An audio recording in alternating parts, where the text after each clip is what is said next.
para sa mga ministro, ito daw, pag ang tanda ng cross, tatak ng halimaw. At ginagamit pa nila ang Revelation chapter 13 verses 16 up to 18. Pakinggan natin ang ministro ni Manalo. Bagkus kung meron po tayong mababasa, may tanda sa noo at saka sa kanang kamay, ano yun?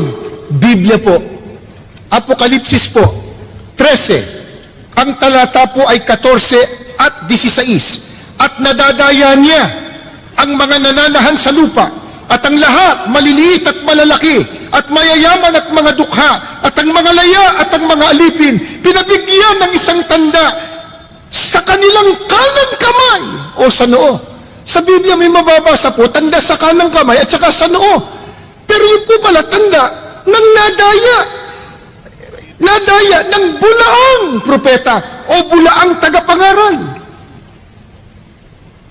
Sa Biblia po yun. Ngayon, balikan po natin, ba't ba gumagawa ng ganun ng pagkukusang Iglesia Katolika Romana? Totoo ba yung sinasabi nila na pag ginawa mo daw yun, malalayo ka sa maligno, sa multo, sa masama? Nakapagtataka nga lang, pagtapat ng simbahan at saka sila, nandun ba maligno? Nagtatanong lang naman ako ka Joel. Ang sama na ng tingin ni ka Joel sa akin. Hindi po. Ngayon, ginawang katatawanan talaga ng ministro ng Iglesia ni Felix Manalo ang sign of the cross, mga kapatid, dahil una, yung pag-antanda ng cross umano ay natatakot ang demonyo. So kung natatakot ang demonyo sa pag-antanda ng cross, pagkatapos ang Katoliko ay nag-antanda ng cross, ibig ba sabihin ang demonyo nasa loob ng simbahang Katoliko? So may turing na logical question din siya. Pero common sense naman kahit kunti lang. Bakit? Unang Korinto Kapitulo 1 versikulo 18, ang cross ay kapangyarihan ng Diyos. Sigurado talagang matatakot ang demonyo nang iesa ang cross, ecce crucem domine, pogiti partes adverse. Ang problema, sa pag-antanda ng cross, dahil ito'y maikling panalangin na inihayag natin ang misteryo ng ating paniniwala, ang misteryo ng Santissima Trinidad. Isang maikling panalangin, binanggit natin ang pangalan ng Ama, ng Anak, at ng Espiritu Santo. Takot ang demonyo, 1 Korinto 1:18, ang cross ay kapangyarihan ng Diyos. Anong mangyari? Kung takot ang demonyo, kung ang demonyo nasa loob ng simbahan Katoliko at takot sila, di magtatakbuhan yan. Saan patungo? Sigurado, sa simbahang di marunong mag-antanda ng cross. Ang tanong, kahit ministro ni Felix Manalo, alam ba na diyan mismo sa Biblia may mabasa na cross na ilagay sa noo? Ito. Ito ay salin at meron po ito, may nihil obstat ni Baltasar at may re-imprimatur ni Jaime Cardinal Sin. Ito po yung mababasa natin. Pakinggan natin. Sinabi sa kanya ng Panginoon, lumibot ka sa lungsod, lumibot ka sa Jerusalem, at tatakan mo ng krus ang mga noo ng mga taong humihibik at umiiyak, dala ng lahat ng kasuklam-suklam na bagay na ginagawa sa loob ng lungsod. Jose, di may mabasa pala, may salin pala ng Biblia na mabasa, mga kapatid, na tatakan ng cross ang noo, pero yung ginamit nila na talata, alimbawa, napakinggan ninyo, nakita ninyo, Apokalipsis Kapitulo 13, versikulo 16, 18, malinaw naman ang sinabi diyan. Tatak ng halimaw, at ang tatak ng halimaw diyan, hindi ang antanda ng cross. Bilang ng halimaw ay 666. Napansin nyo, pinagdugtong-dugtong nila, mga kapatid. Gamit ang Biblia at ginagamitan pa nila ng Aklat Katoliko. Sino ngayon ang nadaya.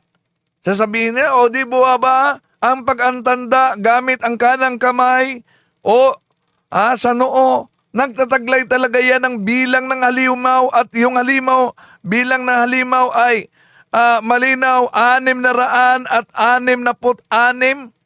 666, 666. Saan ba yan natupad? Natupad umano yan sa simbahang Katoliko. At ginagamit nila ito, ang Aklat Katoliko, na ang pamagat ay siya ang inyong pakinggan, ang aral Katoliko ni Father Enrique Demon. Ginagamit nila sa pahina 11, mga kapatid. Balikan natin ang ministro ni Felix Manalo. Ito. Kung po itong Aklat Katoliko, siyang inyong pakinggan, Aral Katoliko, sa pahina 11, ito po sabi niya, ang tanda ng Santa Cruz ay siyang tanda ng taong Katoliko. Ang paraang ginagawa sa paggamit ng Santa Cruz ay dalawa, mag-antanda at ang mag-krus. Ang pag-aantanda ay ang paggawa ng 3 krus ng hinlalaki ng kanang kamay, ang unay sa noo. Sabi po nila, yung sign of the cross o pagkukrus, talagang tanda daw yan ng taong Katoliko. Totoo naman po yun. Pagka nakita nyo, pagtapat ng simbahan, alam mo na, anong relihiyon nun? Ayan, ang ginagamit. At pinagtagpi-tagpi nila ang Revelation chapter 13, verses 16 up to 18, at ang aklat na itong siya ang inyong pakinggan, ang Aral Katoliko, plus pinagtagpi-tagpi pa nila ang Pasyon Candaba. Bakit? Ano ang nakasulat sa Pasyon Candaba? Ito. Tawag nilang mahal na araw, kinakanta. Ano po? Pasyon. Pasyon. Oh. Ipakakanta po natin kay kapatid na Joel. Ngusay kumanta si Ka Joel. Kaya lang, wag na po. Baka mag-uwian kayo kaagad. Babasahin ko po sa pahina 207 itong pasyon na ang may akda po nito ay ang paring si Aniceto de la Merced, El Libro de la Vida, Historia Sagrada con Santas Reflexiones, Doctrinas Morales para la Vida Cristiana. Ang sarap pakinggan, ano? Ano ibig sabihin kaya nun? Babasahin ko na po. Ipag-uutos magkintal, magantanda, sa noo o Pala niya alam ang pamagat nitong Spanish, mga kapatid. Sabi niya, ano kaya ang ibig sabihin nito? Okay, eto. ng kamay, sukat pagkakilalanan na sila nga ay kampong tunay nitong Antikristong hunghang. Hindi po kami may sabi. Basahin po niyo yung pasyon ninyo sa bahay. Pahina 207 po. Yung may tanda daw o nagkikintal sa noo at kanang kamay, sukat pagkakilalanan, sila anya'y kampong tunay nitong Antikristong hunghang. Pagka-Antikristo, kalaban ng ating Panginoon Jesucristo. Walang sino man sa atin dito na maging kalaban ng ating Panginoon Jesucristo, kapatid namin. Totoo yun. At pagkakalaban, ano gagawin? Yan, paparusahan. At ito'y bahagi talaga sa kanilang pandoktrina na napaka-anti crucifix nila. Dahil ano daw, paparusahan, at anong talata ang ginagamit nila? Dahil para sa kanila, ang pag-antanda ng sasagutin ko yan at punto por punto para maliwanagan kayo, mga kapatid. Gagamitin nila ang Apokalipsis Kapitulo 14. Ito po ang ginagamit ng ministro. Ang 11. At ang ibang anghel, ang pangatlo'y sumunod sa kanila, nagsasabi ng malakas na tinig, kung ang sino man ay sumasamba sa hayop at sa kanyang larawan at tumatanggap ng tanda sa kanyang noo o sa kanyang kamay, iinom din naman siya ng alak ng kagalitan ng Diyos na nahahandang walang halo sa inuman ng kanyang kagalitan, at siya'y pahihirapan ng apoy at asupre sa harapan ng mga banal na anghel at sa harapan ng kordero, at ang usok ng hirap nila ay napaiilang lang magpakailan-kailanman, at sila'y walang kapahingahan araw at gabi. Hindi po maliligtas ayon sa Biblia yung may tanda sa noo at kanang kamay. Iyon, ang ginagamit nila mga kapatid na talata. Kaya, sa lahat ng mga nagsubaybay ngayon, kung di kayo aware kaugnay dyan, delikado talagang mapa-uo kayo nitong mga anti-katoliko, mga kapatid. Bakit? Pinagtagpi-tagpi nila ang mga aklat katoliko. Pero sasagutin natin ito punto por punto. Una, yung referensyang ginagamit nila, siya ang inyong pakinggan, ang Aral Katoliko, pahina 11. Sa pahina 11, at pagkatapos, pinagtagpi-tagpi nila ang Apokalipsis Kapitulo 13, versikulo 16-18. Isa-isahin natin ito, mga mahal na kapatid, para maliwanagan kayo. Kung po itong aklat katoliko, siyang inyong pakinggan, Aral Katoliko, sa pahina 11, ito po sabi niya, ang tanda ng Santa Cruz ay siyang tanda ng taong Katoliko. Ang paraang ginagawa sa paggamit ng Santa Cruz ay dalawa, mag-antanda at ang mag-krus. Ang pag-aantanda ay ang paggawa ng 3 krus ng hinlalaki ng kanang kamay, ang unay sa noo. Sabi po nila, yung sign of the cross o pagkukrus, talagang tanda daw yan ng taong Katoliko. Totoo naman po yan. Pagka nakita nyo, pagtapat ng simbahan, alam mo na, anong relihiyon nun? Ayan. Ang ginagamit nila, siya ang inyong pakinggan, at pinagtagpi-tagpi nila sa Revelation chapter 13, verses 16 up to 18, na ano ang mabasa sa naturang talata, mga kapatid. Ulitin natin. Bagkus kung meron po tayong mababasa, may tanda sa noo at saka sa kanang kamay, ano yun? Biblia po. Apokalipsis po, 13. Ang talata po ay 14 at 16. At nadadaya niya ang mga nananahan sa lupa, at ang lahat, maliliit at malalaki, at mayayaman at mga dukha, at ang mga laya at ang mga alipin, pinabigyan ng isang tanda sa kanilang kanang kamay o sa noo. So, napakalinaw naman ang binasa, sa kanang kamay o sa noo. Sa English, or. Walang kaugnayan sa cross. Yung ginagamit nilang referensya na nagiging diferensya, siya ang inyong pakinggan, ang Aral Katoliko sa pahina 11 ni Father Enrique Dimond is VD. Walang koneksyon sa talatang ginagamit, Apokalipsis Kapitulo 13, versikulo 16, 18, mga kapatid. Bakit? Dahil walang binanggit na salitang cross sa Apokalipsis Kapitulo 13, versikulo 16. Kaya hindi pwedeng iugnay ang sign of the cross sa Revelation o Pahayag, Kapitulo 13, versikulo 16, mga kapatid.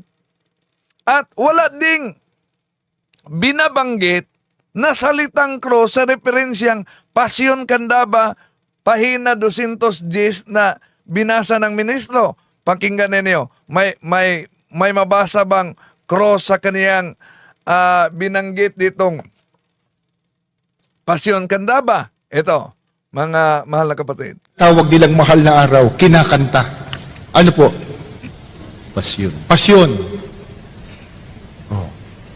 Ipakakanta po natin kay kapatid na Joel. Ngusay kumanta si Ka Joel.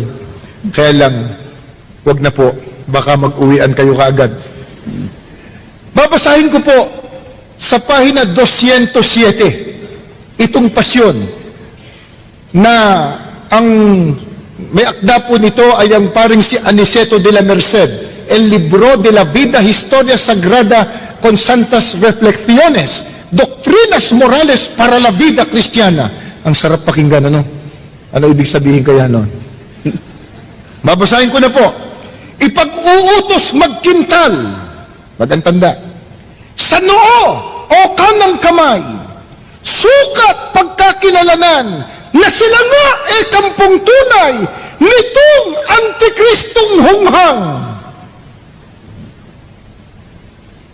Hindi po kami may sabi. Basahin po niyo yung pasyon ninyo sa bahay. Oh, so, kahit mabasahin ang pasyon, misleading talaga itong ginagawa ng mga ministro ni Felix Manalo. Bakit? Una, sa pasyong kandaba na ginagamit nilang referensya, mga kapatid, no? Kung tandaan natin, wala namang salitang cross sa referensyang pasyong kandaba ito na ginagamit nila. Kaya, walang kaugnayan ang cross na ginagamit nila sa referensyang siya ang inyong pakinggan ang aral katoliko, pero dito pinagtagpi-tagpi ng mga ministro para makaguyo sila ng mga inosente. Ang kinukot sa referensya na pasyong kandaba, mga kapatid, at yung aklat na siya ang inyong pakinggan ang aral katoliko ni Father Enrico ay walang kinalaman sa isa't isa. Bakit walang kinalaman sa isa't isa? Kahit pa may ilang salita na parang kaparihong ginagamit sa dalawang kinukot sa referensya. Pero kung tingnan natin, magkakaiba po ang topic, mga kapatid. Pero pinagdugtong-dugtong para lang baloktotin ang nilalaman sa mga referensya. At ito'y isang malinaw na pandaraya, istilong pandaraya, mga kapatid. Malinaw na isang pagbaluktot at pandaraya gamit ang mga aklat katoliko. Kaya nga, i-share ninyo ito sa kapwang mga katoliko para ma-aware sila na itong mga aklat na ito ay ginagamit, pinagtagpi-tagpi na mga referensya sa mga ministro ni Felix Manalo na out of context naman para lang mabaluktot nila ang tunay na pahayag sa aklat katoliko. Di po ba yun ay isang malinaw na panluluko sa mga kaanib ng simbahang katoliko na walang alam. So kaya, ito ang dahilan kung bakit cross talaga ang target sa kinukot ng referensya mula sa pasyong kandaba. Ito, mga kapatid. Bakit binanggit yung magkintal sa noo o kanang kamay? Una, dahil tinatagalog at pinaparaphrase ang pahayag sa talatang Revelation chapter 13 verses 16 up to 17 sa aklat na ito. Pero kung ang babanggitin, mga kapatid, ay kaugnay sa cross, nasa pahina 219 ang cross sa pasyong kandaba. Ito, mabasa ninyo sa pahina 219. Ito ang mabasa natin. Ang daing ko'y kaawaan na makamtan mo, ang kanan maging iyong pakinabang, nang sa krus mo'y pagkamatay at sa glorya kong walang hanggan. Napansin ninyo, mga kapatid, na ang language Tagalog, Old Tagalog pa ang ginagamit dito na may kaugnayan sa Spanish language noon. No? Makalumang Tagalog pa ang ginagamit dito. So, dito makita ninyo na pinagtagpi-tagpi talaga ng mga INC ang nakasulat sa Biblia. Pero, basahin natin ang Revelation chapter 13 verses 16 up to 17. Ito ang nakasulat kasi, mga kapatid. He also forced everyone, small and great, rich and poor, free and slave, to receive the mark on his right hand or on his forehead, so that they could not buy or sell unless they had the mark, which is the name of the beast, or the number of its name. So kung ang katuparan nito, mga kapatid, sa tinatawag na tatak ng halimaw ay ang sign of the cross, hindi po ba sinabi sa 17, walang sino mang makapagbinta at makapagbili kung walang tatak? Kailan naman nangyari na di ka pwede magbinta at magbili kung di ka marunong mag-sign of the cross? Kaya out of the topic sila. At nabasa na to, wala namang binanggit na cross, kundi tanda ang meron. Tanda, hindi cross. Ang tanda na binanggit, hindi yan cross. Bakit hindi cross? Dahil biblically, ang cross, tanda talaga ng kapangyarihan ng Diyos. At ito'y makapagligtas. Unang Korinto, Kapitulo 1, versikulo 18, kung tingnan natin ang Standard Bible, ito po ang mabasa natin mga kapatid. Sapagkat ang mensahe ng cross ay kahangalan sa mga napapahamak, ngunit para sa ating mga naliligtas, ito ay kapangyarihan ng Diyos. O say, kita. Ano daw? Sa mga napahamak, ang mensahe ng cross ay kahangalan. Sino ba ang katuparan dito? Tanong, ang early Christians ba, ginagamit na ba nila ang cross bilang palatandaan? Kaya kung ginagamit nila ang referensya, Aklat Katoliko, dapat sisilipin nila ang history para hindi hanggang story. Europe Before Modern Times by O'Brien. The sign of the cross and the veneration of martyrs come from most ancient times. Sunday was kept holy from the time of the apostles. See? Napakalinaw mga kapatid para sa kasaysayan. Kung ginagamit nila ang Revelation chapter 13 verse 16, paulit-ulit nila, napakalayo din. Bakit napakalayo? Ang binanggit kasi sa naturang talata, or, o sa Tagalog, na nagpakikita lamang mga kapatid na alinman sa dalawa. Ibig sabihin, kahit isa lang. Kung ikukumpara natin ang ginagamit nilang Revelation chapter 13 verse 16 sa sign of the cross, malayong magtugma mga kapatid. Dahil parehong tatlo ang kailangang gamitin sa pag-antanda ng cross. Sa noo, sa balikat, sa dibdib. Sa noo, sa dibdib, sa balikat. Di po ba? Ang pagtanda ng cross ay ginagawa sa noo, sa dibdib, sa balikat. At tatlong maliliit na cross sa noo, sa bibig, sa dibdib ay nagpahayag sa pananampalatayang Katoliko. Sa ating pananampalataya, hindi sa pananampalataya ng demonyo. Kaya, balikan natin, ang sign of the cross, ginagamit sa noo, sa dibdib, sa balikat. Ang referensya na naging diferensya sa Revelation chapter 13 verse 17, ang binanggit diyan ay sa noo o sa kanang kamay. Kaya napakalayo mga kapatid. Yun ang dahilan kung bakit cross talaga ang tirada nila. At para sa ating mga Katoliko, ang cross ay napakahalaga.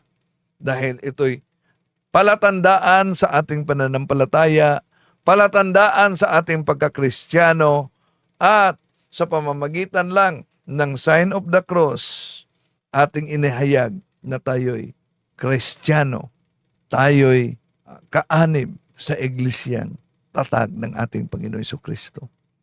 Para sa mga napahamak, unang Korinto 1:18, malinaw ang binanggit sa Biblia para sa mga napahamak. Ano daw?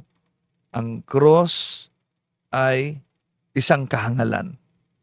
Ngunit para sa mga naligtas, ang cross ay isang kapangyarihan ng Diyos.